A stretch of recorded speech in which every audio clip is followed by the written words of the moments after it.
companies like Toyota could really take a lesson from them. Oh, yeah. If you could Honda Civic Type R-ify the Toyota Supra, we'd be in business. Yeah. We'd be in business, boys. Like,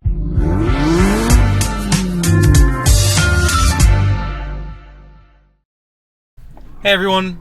Welcome back to Gear Glazers. I'm Kyle, and this is Mike, a.k.a. Michael Soft Bimbos. And today, we're continuing our series on JDM Legends Reborn, and we're talking about none other than the Honda Civic Type R. Mike, talk to me. 11th generation. I never thought we'd make it here. Wow, that's crazy. Yeah. 11? 11th generation. What did Gen 1 of this thing even look like? Like any car that was built in 1972. Like, I don't think I remember, like, a 70s Honda Civic, or, like, even Yeah. an 80s Honda Civic. Like, when I think Honda Civic, the oldest car that comes to mind for me is, like, in the 90s. Yeah. The 90s one, think of the hatch and then make it a little boxier, and you got the 80s one, and then the 70s ones, you just don't see them very often. Were they dope? No. Okay, well, that's why. Yeah. But Honda has given us a new version of this car every 5 years for 50 years. Dude, that's worth something, man. Dude. That's crazy. Dude, how long is it? I think the 911's what, 60-something? Yeah. Dude, this is up there. The Honda Civic's low-key up there. No, the Civic has some tenure. Okay, so I guess let's just get right into it. Okay. This is my favorite part. Like, I don't know what you think about this car. Because, again, like, we're filming these episodes, and Michael and I are talking about cars all the time anyways. But, again, we don't talk about the car that's coming up until the episode because we want to get each other's, like, organic feedback and reactions. So, like, what do you think about this car? Let's see. What's the most important take to start with first? I think that this is the only viable track car under $50,000 sold brand new. Okay. So, I'm not actually going to disagree with you this episode, which is crazy. But what I am going to say is that everybody who's been glazing the 400Z, the Supra, the Miata can all shut up.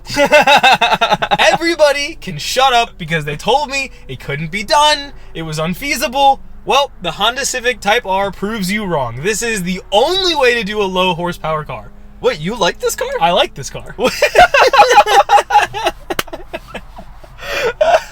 I like this car.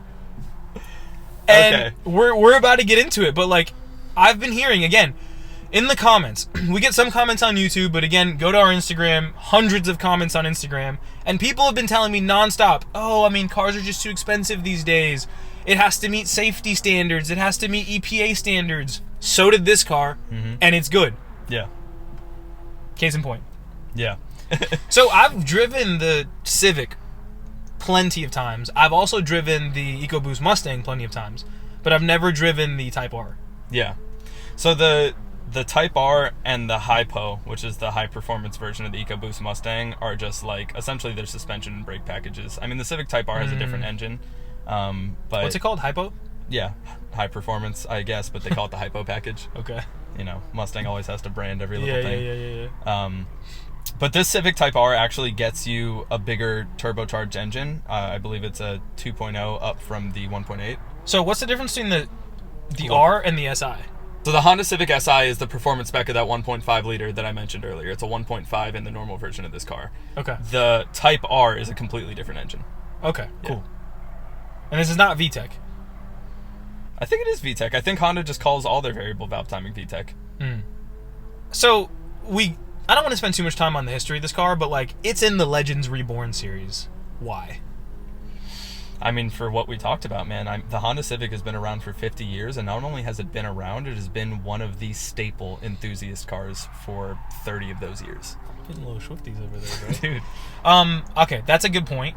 And when this thing, we're talking like, let's go 90s, how is this thing competing with the American cars, with the German cars of that time period, early 2000s, those kinds of things? I think the Honda Civic has a different story than those cars because this wasn't ever competing as like a pony car. There was no race between the Honda Civic or the Mustang or anything like that. It was widely left out of that. Honestly, this car is like the epitome of, you know, merit-based performance because enthusiasts didn't pick this thing up because it was marketed as a car that could be tuned or a car that could be raced. They picked this thing up because it could anyway, even though it wasn't marketed as that. Yeah, which is like the ideal recipe. It's like what you hope people will do. But yeah, with that said, like the reason, like Michael advocated for this car in the series, and we had to go get a different console, a different setup completely, because the rig that we have shoots for Xbox, and the game we're playing, Forza Motorsports, didn't have the Type R. And so we had to literally go get a whole new console and a whole new game just to get this car in it. And I was like, Honda Civic, whatever. Like, and then I did my research on this thing, and I was like, wow, this car is great. Yeah. Dude, I advocated to have it in the Supra sedan series. Yeah, that's... Dude. I got good things to say about this car. Let's not mess that up. Let's just keep it right here, okay? But it is a really, really fast sedan. I mean, objectively, this thing has insane lap times. I studied the lap times. Yeah. I spent a lot of time looking at like how it like compares to different cars, and I think the craziest thing about this thing in regards to like other like sedans that have track time set is that this beat the Hellcat wide body around car and driver's lap by a full second. Like, oh my god. It beat the Hellcat around Throttle House's track as well. Oh my god, dude. This thing was 0.02 seconds slower, so essentially tied the M2. Like, I just want to put that in perspective really quickly, because I've been talking a lot of trash about a lot of Japanese cars. Everyone in the Instagram comments has been saying, all I care about is horsepower, all I care about is straight line performance. This car has 315 horse, low horsepower car. The 400Z that we reviewed had more horsepower than that. Yet this car is leagues better, and it's leagues faster. It was 6 seconds faster around Throttle House's track than the 400Z, and that's like a minute something track. That's a massive difference. Like, I wish we talked about this car sooner, because everyone's telling me it can't be done. Clearly it can be done. The brakes are amazing. The suspension is amazing. This thing handles great. Like, why couldn't the 400Z be this? Well, I mean, it speaks to the variety of the Japanese market and like how we're sort of building from the ground up a car for everybody at every price point, because the 400Z is guaranteed more fun to drive than this thing around the streets. Oh my god. Dude, I disagree. I would rather daily drive this than a 400Z. That's ridiculous, because this thing is going to be way less powerful. It's not going to have any fun oversteer. It's literally going to be so jerky because it's a track spec. Versus the 400Z, which for the same exact price gives you an extra 100 horsepower. It's going to be a more comfortable ride. It's going to be more fun to just chuck around corners because it's rear-wheel drive. And the only thing that you have to say bad about it in regard to it versus this car is the track time, but the 400Z is not a track car. I don't think it's just about the track time. If you watch all the people that are driving this car, the experience is also incredible in the corners, on the street. When we did the episode on the AMG GT, we talked about how when you try to compromise, you dilute the entire point of that car. And I think that you see that with the 400Z and a lot of other cars. It's like you're trying to be a fast car that's also really comfortable and also is quiet enough. It's like you're doing too much. This car is dedicated at being a sports car, and I love that. It doesn't have to be straight line fast. It doesn't have to have 1,000,000 horsepower. If it is just unashamed of what it's supposed to be from the beginning, then it's a good car. I 100% agree with you on that, and that's the difference in car purchasing decision between you and me, because I wouldn't buy a car that's meant for the track for the road. I recognize that there are things that I genuinely want from a car that are not strictly track-based performance. So you want the suspension to be lofty? Yeah, I mean, well, in that case, like, I'll get adjustable coilovers and I'll make it exactly how I want it depending on how I feel. But you literally drive a track car for the road, so I can't blame you for liking this thing. That's what I like. Yeah. I like the tough suspension. Yeah. I like the gearing ratios. Like I like a car that is built for the track. It's like it's a sports car. It's supposed to be sporty. Yeah. No, it's the value triangle. It's the price, performance, comfortability. If we make that into a value triangle, it's always pick 2. You know what I mean? And with a car like this that costs the same amount as the 400Z, obviously there's going to be compromises made to be at that price point. And this guaranteed has compromises that the 400Z didn't make. Probably. But in a good way. Like stripping things out that you don't need and making it an actual sports car. Yeah. You know, all that said though, companies like Toyota could really take a lesson from them. Oh yeah. If you could Honda Civic Type R-ify the Toyota Supra, we'd be in business. Yeah. We'd be in business, boys. Like, if the Supra GR was what the Honda Civic Type R is to a normal Honda Civic, at that price point, like, the Supra GR would be like a C8 Corvette. It would be an incredible car. So no, straight up, honestly, that's a great comparison. Yeah. But what I'm seeing a lot of Japanese cars do is their track-focused package, if they offer one, is brakes and suspension, and that's it. And, like, it makes sense. Like, you know, like, that's the direct compromise. It's like, you're on a road, you don't need brakes that, like, stop you hard as whatever whenever you, like, want to just pull up at a red light, and you don't need suspension that's going to feel like that over potholes in whatever town you live in. You, like... So I get that that's what they change, but here you see a car develop from the ground up to actually be a solid track car, and I don't see why that can't also happen to other cars. And you have the 400Z, again, in the comments, people were all day like, I said the 400Z should be better from the factory. You shouldn't have to mod it. And people were like, you can't expect the perfect car from the factory. I'm not like, here we go. They put a car out with great suspension, great steering, great brakes from the factory for 40 grand. This is how it should be done. Yeah. This is the Japanese sports cars lane. It's 40 grand. I think the price of this car is actually 44,000. Yeah. We're going to get to the value portion in the score, but like, dude, that's value. It is value. I mean, if you're track focused and that's specifically what you want, the value's there. I will argue when we get there that, like, as a holistic car, if the question is whether you should buy this, the track thing is a big caveat. Okay, so let's break this down for a second. Like, 44 grand is cheap. I want to compare this against a car that's like maybe 50K. Yeah. Like in an American or like a German car. Like, what car would you compare to this? A base model Camaro SS, it's discontinued, but that's literally like 49K. Okay, you got the Charger, you got the Challenger. Yeah, those. Let's go right German. there. Let's go German. Would you take a 240i over this? I would take a 240i over this, but I genuinely don't like driving front-wheel drive cars. Here's a great question. And they've made the front-wheel drive on this amazing, but I would prefer rear-wheel drive. Would you take a 330i over this? A 330i? No, it has to be a 240i because I want something sporty. A 330i is not even a sports car anymore. I don't think it is either, but I think that, like, that is the comparison that I would take a 330i over almost any other car we did in this series. Yeah. Like, I would take a 330i over a 400Z. I would take a 330i over a Miata. Like, and I don't think I would take it over this. I think I would genuinely take this car.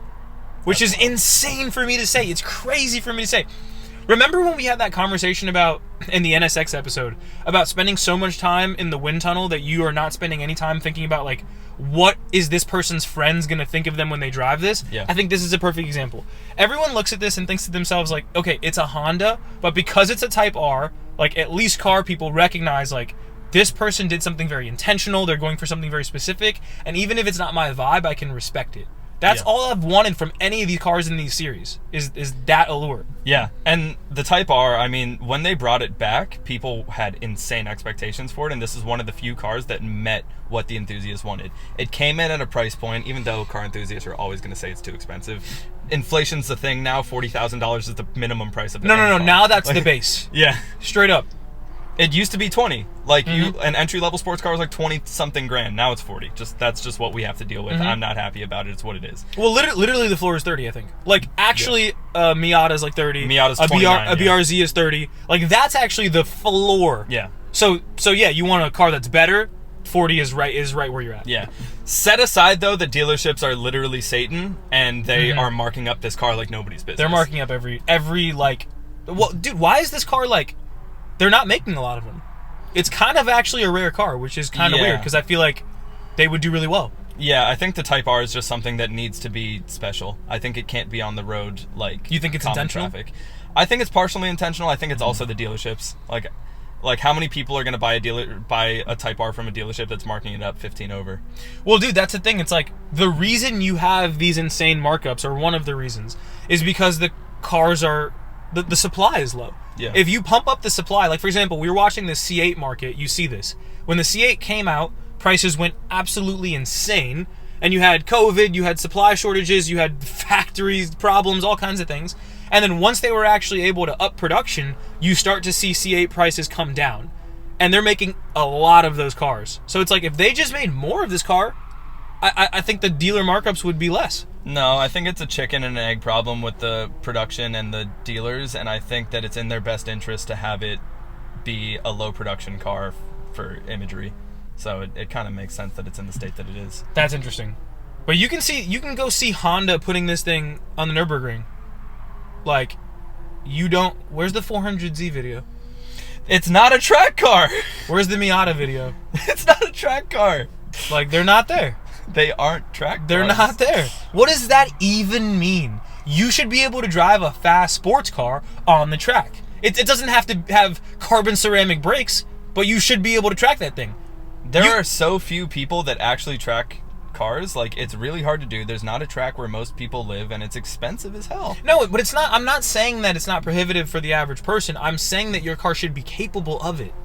With modification, sure. This car doesn't need that. And I think great sports cars don't need modification to go on a track. It's like, that's literally what they're supposed to do. What is it? What is a track? It's a place where you drive and corner fast. Yeah. You're supposed to be able to do that on the road. It's like, it's just taking the things that you do on the road in a spirited fashion and bringing them to the 10th degree on a track. Like, but dude, if you can get a car to perform really, really well in settings that aren't a track, where it's not being like really wrung out, where most of the failure is because of the continuity of the driving, not because of consistency. It's the length of it. If you can get all of that performance without putting the money in to actually make the thing perform that well reliably, knowing that the people who care about that are going to spend that money on aftermarket performance parts and use tires on their track days anyway, like, it's like, why would you increase the price for all customers for the 1% of customers that are not price prohibitive and actually want those things but are going to do them anyway? I would give you that. And when I was buying the Z06, I thought the same thing. Like, the carbon ceramics is part of the Z07 package, and it's pretty expensive add-on. You can hear this thing also just like revving a little bit, which is kind of cool. It still sounds like a Civic. It's inescapable. Civics will always sound like lawnmowers and angry bees. Okay, so I was talking about the Z06 and the carbon ceramic brakes and how you want the reliability in the carbon ceramics when you're stopping over and over and over and over, and how in a street car you're thinking to yourself, like, I don't really need that. Until you're actually driving that thing fast and you're on the highway and you've had to slam on your brakes 4 or 5 times in a row and you actually do notice a difference. It's like, if you're driving your sports car hard on the road, you will run into those edge cases where it actually is important to have your car be track spec. Again, though, dude, like, we're all so sensitive about price, and the percentage of people who are actually going to put that amount of work in on their car, work in terms of, like, reckless and you know, spirited driving, whatever you want to call it, is so low. So why would you increase the price for everybody? Spirited driving is definitely what we would say. This guy's a narc, dude. What are you talking about? Right, no reckless driving, officer. I don't know anything about it. Who's driving recklessly anywhere? Yeah, no, but it's like, we're all already so sensitive about the price, so like, why would you dump money into these very expensive things like carbon ceramics and 4-piston brakes? Like, these things would increase the price of your car by flat thousands, even if like economies of scale came into play. All right, so we've done a fair amount of glazing. I want to get into some of the things that I think are a little less than ideal about this car, and I want to be clear, these things are still like not even real criticisms of the car. It's more of how this car fits in to the overall car market. Let's hear it. So again, I'm going to make it a concerted effort to only measure this thing against trackable cars, because I don't think that it really stands to go against street cars. I think the value isn't there, because again, the value has been put into things to make this thing work really well in one specific setting. But you can daily this thing, and you're watching people daily this, and they're like, this is fine, I'm comfortable, I'm having a great time. Yeah, you totally can daily it. So, in its place in the car market, it's about $45,000 for the amount of performance that you're getting. I think we're running into the same problem that we had with the 400Z, where you are just limited by the number of cylinders. Like, yes, we can wring out a ton of performance out of a 4-banger, but dude, for that amount of money, you can start stepping into 6 cylinders and 8 cylinders that give you so much more performance for the price, and they're going to be rear-wheel drive, which I think is pretty, widely accepted as the more fun thing to use on roads. Yeah, everyone knows this is wrong-wheel drive. It is wrong-wheel drive. They've done crazy stuff with the front-wheel drive. I forget what type of limited slip differential they have in the front, but it's ridiculous. for $20,000 to $25,000 more, you start getting into, here's the 4 cars that I would get instead of this thing. 20 to 25,000 more? Yeah. That's a lot of money. It is a lot of money, but you get a lot more performance, dude. I would love to hear what you would get into for $5,000 to no dollars more than this. Like, $50K is a dead zone for cars. I mean, like, the Supra and the Nissan Z are really the only sports cars in that area, and then you get the premium versions of the Mustang GT, which I found out are like closer to 60 these days. But instead of this thing, I would rather have an M2, which is, well, of course, but that's so much more expensive. yeah, it's about $20K more. But again, that's what I'm saying. Like, if you want a sports car and you're really like gonna make the effort to jump from a normal Civic up to a Civic Type R, jump a little further and get a C8 Corvette base model. Get a BMW M2. Get a Mustang Dark Horse. Those things are blowing this thing out of the water. It's not even close, and you're not getting the perception that you have of driving a Honda Civic. But it's just like, how can you compare that to a car that's actually $20,000 more dollars? It's half, 50% more money. It's 50% more money, but it's more than 50% more performance and fun. Yeah, but like, you just don't have that in a lot of cases. Like, you literally don't have another 20 grand. I would argue that at the $45,000 price point, if you want something explicitly trackable, you're better off buying something used and more powerful, or stepping up and getting something expensive and more powerful. Well, what if you want a sporty daily driver? If you want a sporty daily driver, there's other options for you. I would say the 400Z, the Civic, the Mustang, the Camaro, the Challenger. All those things are a little bit more money than this thing, and are just like, you're gonna appreciate having the extra 100 or 200 horsepower. Yeah, I think that's fair. This thing though, like, aside from the Type R, like, if we step away from track specs and look for a daily driver, this is the best Honda Civic they've ever made. I think this thing looks awesome. I've been inside them. They are mad comfortable for the price point. The base is like 24 grand. Like, this is a crazy high value car. I just think the value goes away when you want something trackable. So I don't like the look of this as much as the last gen, and I know that that's Really? I know that that's controversial. A lot of people think that one sucked. The back of this is pretty cool. The front of this looks, I forget who said this. I was watching videos and someone said this, but dude, it really does look like an Accord. Yeah. And like, it doesn't really look like hot hatchy. No. Like, which I don't really, it's like mad long. Look at that. Well, they literally departed from the hot hatch styling and they went with a fastback for this. I think they called it a liftback, but I really like it. Like, I love fastback cars. I love wagons, so the shape of this does it for me.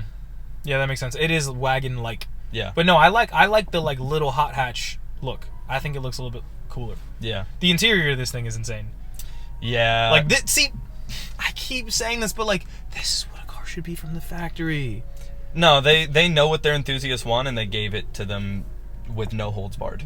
I don't even know what seats those are, but like Recaro-looking red bucket seats with red floor mats and I mean, yeah. Yes, this is what we're here for. This is what people deserve. My friends get in this car, and I'm like, yeah, you know what I mean? Yeah. Like, no, it has all sorts of cool bells and whistles around it. It's really, really cool. I'm just sad that the company that did this was Honda, because they didn't have a faster or more powerful car to do it with.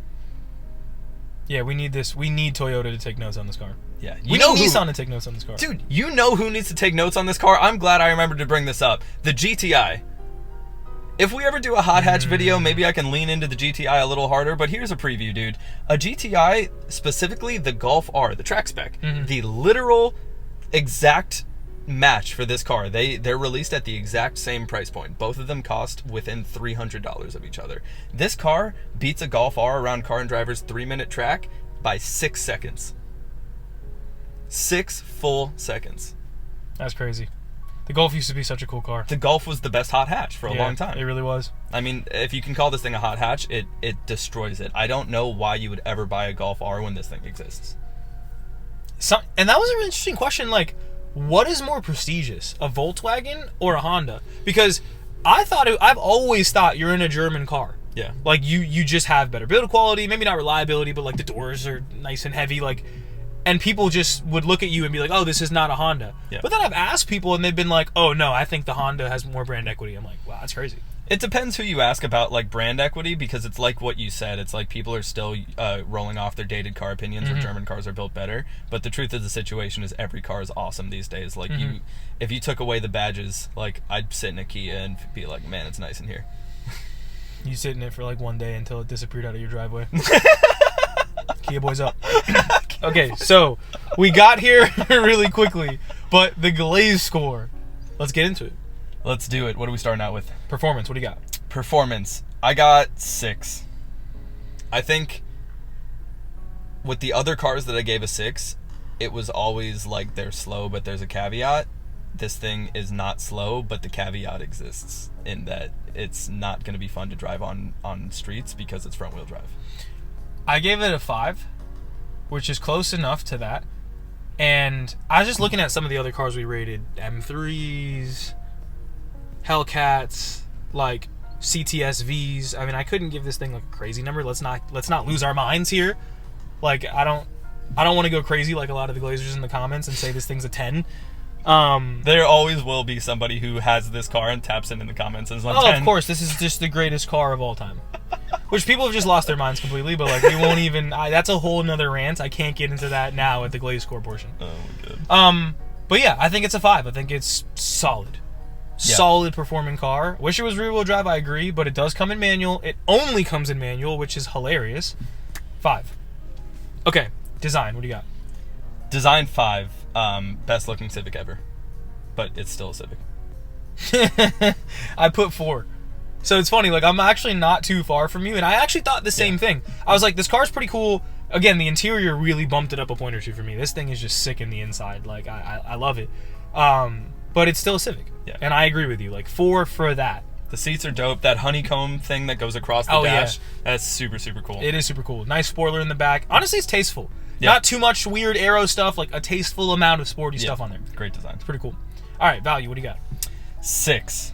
Again, it's the only viable new track car, and again with track cars, I don't think the money's there because I don't think many people are gonna track this car. But I was looking at it next to the Golf R, and I forgot to mention I was looking at it next to the Subaru WRX, which is not even a sports car anymore, but somehow has a track spec that costs somewhere in the range of this thing, and it's like this blows it out of the water. Oh, so for sure. I had to give it a 6. Just who drives Subarus?